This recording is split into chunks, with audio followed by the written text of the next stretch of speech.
Supply analysis के अंदर सबसे इंपॉर्टेंट कॉन्सेप्ट, दो इंपॉर्टेंट कॉन्सेप्ट है, जिसमें से एक हम लोग आज लेने वाले हैं variation in supply, variation in supply, variation in supply. अगर आपको इसको करना है तो आप वेरिएशन इन डिमांड को याद रखो, आपको ऑटोमेटिकली वेरिएशन इन सप्लाई हो जाएगा। जैसा कि आप सभी को पता होगा, वेरिएशन इन डिमांड करने के टाइम पे मैंने आपको बताया था कि other things being the constant, यानी सारी चीजें आपकी क्या रहने वाली, सेम रहने वाली, बस आपका यहाँ पर क्या चेंज होगा, price. When there is a change in the price of a commodity, the quantity demanded also changes.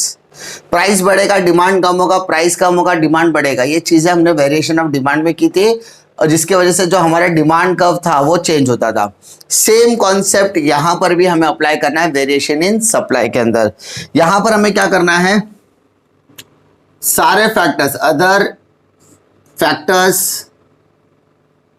Being constant, बाकी के जो कॉन्सेप्ट है, बाकी के जो फैक्टर्स है वो क्या रहने चाहिए, कांस्टेंट रहने चाहिए।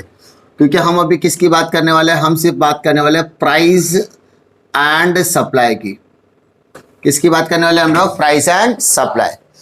वेरिएशन इन सप्लाई क्या कहता है, when there is a change in the price of a commodity, when there is a change in the price of a commodity, substantially changes in the supply also. जब price change होगा तो supply भी change होगा। तो यहां पर हम किसकी बात करेंगे, सिर्फ और सिर्फ प्राइस एंड सप्लाई। अच्छा, जब हम प्राइस एंड सप्लाई की बात करें तो इसका मतलब बाकी के फैक्टर्स क्या रहने वाले हैं, same. We are not going to talk about any of the factor other than price. बाकी के फैक्टर्स के बारे में हम लोग बात ही करने वाले नहीं है, क्योंकि हम सिर्फ और सिर्फ किसके ऊपर बात करेंगे, प्राइस के ऊपर बात करेंगे। ठीक है। अब यहाँ पर दो तरीके के वेरिएशंस पाए जाते हैं। सबसे पहला वेरिएशन होता है एक्सपांशन। एक्सपांशन क्या बोलते हैं उसको, एक्सपांशन, एक्सपांशन ऑफ सप्लाई। और सेकेंड इंपॉर्टेंट पार्ट होता है कॉन्ट्रैक्शन।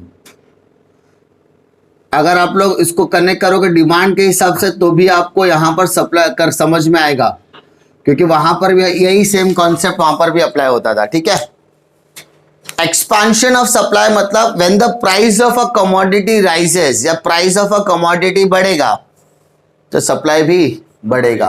क्योंकि लॉ ऑफ सप्लाई हमने पढ़ा है ना, लॉ ऑफ सप्लाई किसके ऊपर कॉन्सेंट्रेट करता है, लॉ ऑफ सप्लाई कहता है if the prices of a commodity rises supply also, if the price of a commodity lows the supply also गो।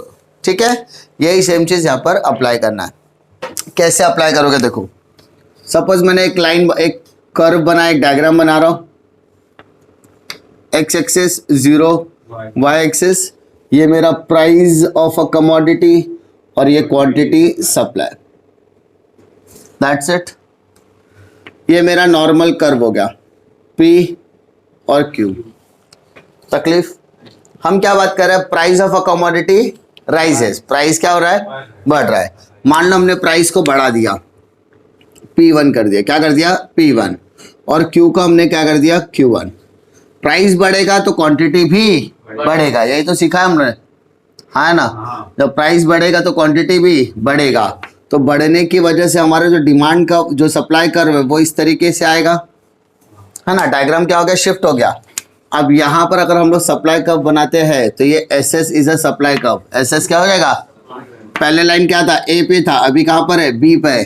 तो ये A से B की तरफ जा रहा है कि B से A की तरफ आ रहा है, A से B की तरफ, तो ये शिफ्ट हो रहा है ना, इसको बोलते हैं एक्सपांशन ऑफ सप्लाई। क्या बोलते हैं, एक्सपांशन ऑफ सप्लाई। समझा, यानी SS यहां पर क्या है आपका बेटा, सप्लाई कर्व है। क्या है आपका, सप्लाई कर्व। और यहाँ पे A से B की तरफ जा रहा है ना, A से B की तरफ, तो उसको बोलेंगे बेटा एक्सपांशन। क्या बोलेंगे बेटा, एक्सपांशन ऑफ सप्लाई। तकलीफ है ना। When the price of a commodity changes, when the price of a commodity changes, if the price of a commodity rises, supply also rises. Supply बढ़ेगा, प्राइस बढ़ेगा तो सप्लाई भी बढ़ेगा। अंडरस्टूड, हो गया तुम्हारा expansion.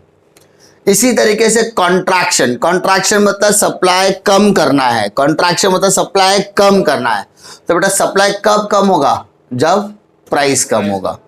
When the price of a commodity falls, जब price of a commodity क्या हो रहा है, कम हो रहा है। जब प्राइस ऑफ अ कमोडिटी क्या हो रहा है, कम हो रहा है। तब जाके आपका सप्लाई भी कम होगा।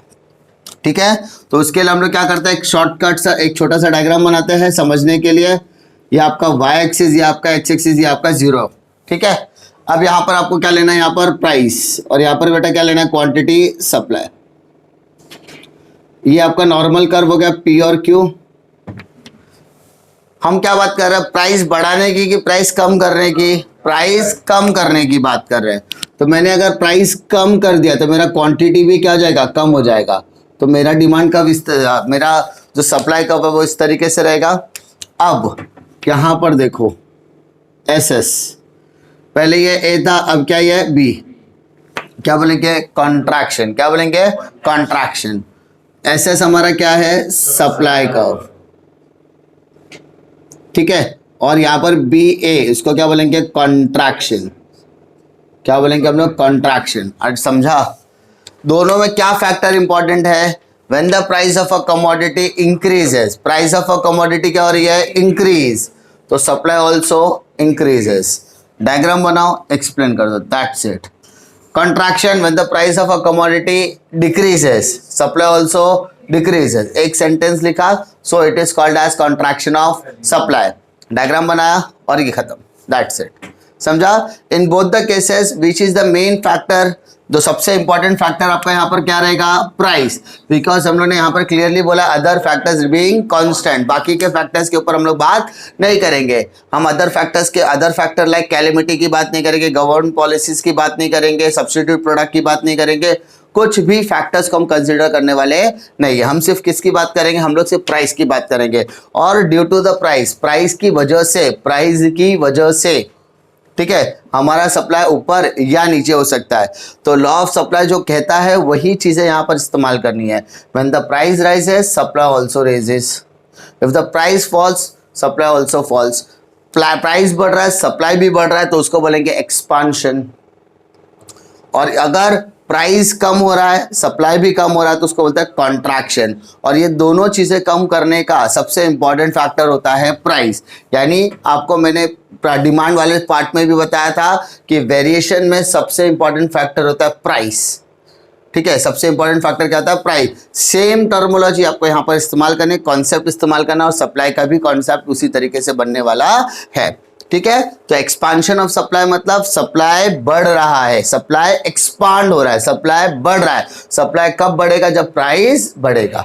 कॉन्ट्रैक्शन मतलब सप्लाई कम हो रहा है, सप्लाई कम हो रहा है, तो सप्लाई कब कम होगा, जब आपका प्राइस कम होगा। ठीक है, और आपको एक छोटा सा डायग्राम बनाकर एक्सप्लेन कर देना कि what is S S and what is A B. A B मतलब एक्सपांशन और बी ए मतलब कॉन्ट्रैक्शन ऑफ सप्लाई। अंडरस्टूड?